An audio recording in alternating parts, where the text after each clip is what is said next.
High ভোল্টেজের electric তারের উপর পাখিরা ঘন্টার পর ঘন্টা বসে থাকে, অথচ তাদের কিছুই হয় না। তবে আমরা যদি সেই তারে হাত দেই তাহলে সাথে সাথে বিদ্যুৎ স্পৃষ্ট হব। কখনো কি ভেবে দেখেছেন আমরাই কেন কারেন্টের শর্ট খাই আর পাখিরা কেন খায় না? নাকি পাখিরা বিদ্যুতের থেকেও বেশি শক্তিশালী? না, এর পিছনে আছে বিজ্ঞানের এক দারুণ খেলা। আসলে বিদ্যুতের মূলনীতি হলো বিদ্যুৎ সবসময় এমন একটি পথ খুঁজে নেয় যা দিয়ে সে মাটি বা পৃথিবীর সাথে যুক্ত হতে পারে। এটাকে বলা হয় সার্কিট পূর্ণ হওয়া। পাখিরা যখন একটি তারের উপর বসে থাকে তখন তারা বিদ্যুৎ প্রবাহের একটি অংশে থাকে। তাদের পুরো শরীর একই তারের উপর থাকায় বিদ্যুতের অণুগুলো যাওয়ার জন্য কোনো পথ খুঁজে পায় না, যার ফলে বিদ্যুৎ তাদের শরীর দিয়ে প্রবাহিত হয়ে মাটিতে নামার সুযোগও পায় না। ফলে পাখির শরীরে কোনো কারেন্ট পাস হয় না এবং তারা নিরাপদ থাকে।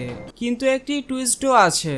কোনো বড় পাখি যেমন ঈগল বসার সময় নিজের ডানার কোনো অংশ যদি পাশের একটি তারে বা কোনো খুঁটির সাথে স্পর্শ করে ফেলে তখনই বিপদ, কারণ তখন তার শরীর দিয়ে বিদ্যুৎ প্রবাহিত হওয়ার জন্য একটি পথ তৈরি হয়ে যায় এবং পাখিটি সাথে সাথে শর্ট খায়। বিজ্ঞানের এই সিম্পল লজিকটিকে আপনি আগে জানতেন? এরকম আরো ইন্টারেস্টিং ভিডিও পেতে ফলো দিয়ে রাখতে পারেন। আর ইউটিউবে দেখে থাকলে সাবস্ক্রাইব তো মাস্ট।